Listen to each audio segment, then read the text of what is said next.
നിലവിലത്തെ പാളയത്തുള്ള AKG പഠന ഗവേഷണ കേന്ദ്രം പഴയ AKG സെന്റർ നിലനിൽക്കുന്ന ഭൂമി അതിൽ 55 സെന്റ് ഭൂമി കൈവശം വെക്കുന്നുണ്ട്. അതിൽ 40 സെന്റ് ഭൂമിയും അനധികൃതമായി കൈവശം വെച്ചിരിക്കുന്നതാണ് എന്നാണ് ഈ പരാതിയിൽ ചൂണ്ടിക്കാണിക്കുന്നത്.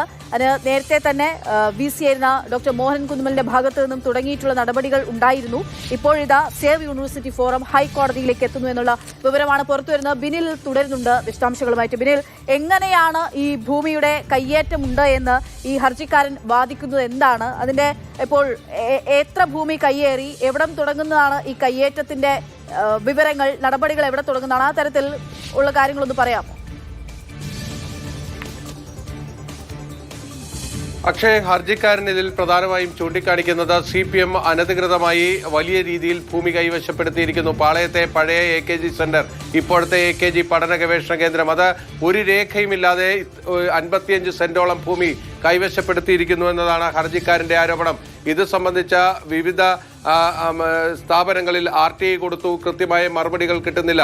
ഇതിന് ഒരു രേഖയുമില്ല. ഇവിടെ വലിയ കെട്ടിട നിർമ്മാണം നടത്തിയിരിക്കുന്നു, അത് അനധികൃതമായിട്ടുള്ള നിർമ്മാണമാണ് തുടങ്ങിയ ആരോപണങ്ങളാണ് ഈ ഹർജിക്കാരൻ മുന്നോട്ട് വെച്ചിരിക്കുന്നത്. RSS ശിവകുമാർ നേരത്തെ പറഞ്ഞതുപോലെ CPM സംസ്ഥാന സെക്രട്ടറിയും AKG പഠന ഗവേഷണ കേന്ദ്രത്തിന്റെ ഉത്തരവാദിത്തപ്പെട്ട ആളുകളെയും ഒക്കെ തന്നെ എതിർകക്ഷികളാക്കിക്കൊണ്ടാണ് ഈ ഹർജി ഫയൽ ചെയ്തിരിക്കുന്നത്. അതുകൊണ്ട് തന്നെ അവരുടെ കയ്യിൽ രേഖയുണ്ടെങ്കിൽ അവർ ഹാജരാക്കൂ എന്നൊരു വെല്ലുവിളിയാണ് ഈ ഹർജിക്കാരന്റെ ഭാഗത്ത് നിന്ന് വന്നിരിക്കുന്നത്. അതോടൊപ്പം തന്നെ ഈ ഹർജിയിൽ ഒരു ഇടക്കാല ആവശ്യം കൂടി ഹൈക്കോടതിയിൽ ഈ പരാതിക്കാരൻ, അതായത് ഹർജിക്കാരനായ RSS ശിവകുമാർ ഉന്നയിച്ചിട്ടുണ്ട്. അതായത് CPMന്റെ സംസ്ഥാന സെക്രട്ടറിയെയും അതോടൊപ്പം തന്നെ AKG പഠന ഗവേഷണ കേന്ദ്രത്തിലെ ബന്ധപ്പെട്ടവരെയും ഈ അനധികൃതമായി കയ്യേറിയ ഭൂമിയിൽ നിർമ്മിച്ചിരിക്കുന്ന ആ കെട്ടിടത്തിൽ പ്രവേശിക്കുന്നതിൽ നിന്നുകൂടി വിലക്കണം എന്നൊരു ഇടക്കാല ആവശ്യം കൂടി ഹൈക്കോടതിയുടെ മുന്നിലേക്ക് വെച്ചിട്ടുണ്ട്.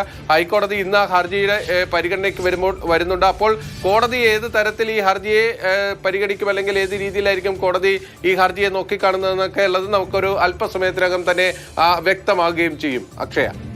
ശരി, ബിനിലാണ് ഹൈക്കോടതിയിൽ നിന്നുള്ള വിവരങ്ങൾ നൽകുന്നത്. കേരള സർവകലാശാലയുടെ ഭൂമി കയ്യേറി എന്നുള്ളതാണ് CPMന് നേരെ ഉയരുന്ന ആരോപണം. 1977 ഓഗസ്റ്റ് 20 AK ആന്റണി, അന്ന് AK ആന്റണി മന്ത്രിസഭയാണ് AKG പഠന ഗവേഷണ കേന്ദ്രം, ഇന്നത്തെ AKG പഠന ഗവേഷണ കേന്ദ്രം, അന്നത്തെ AKG സെന്ററിനായിട്ട് ഭൂമി അനുവദിക്കുന്നത് 15 സെന്റ് ഭൂമിയായിരുന്നു. പക്ഷേ ഇപ്പോൾ അങ്ങനെയല്ല, 55 സെന്റ് ഭൂമി കൈവശം വെക്കുന്നുണ്ട്.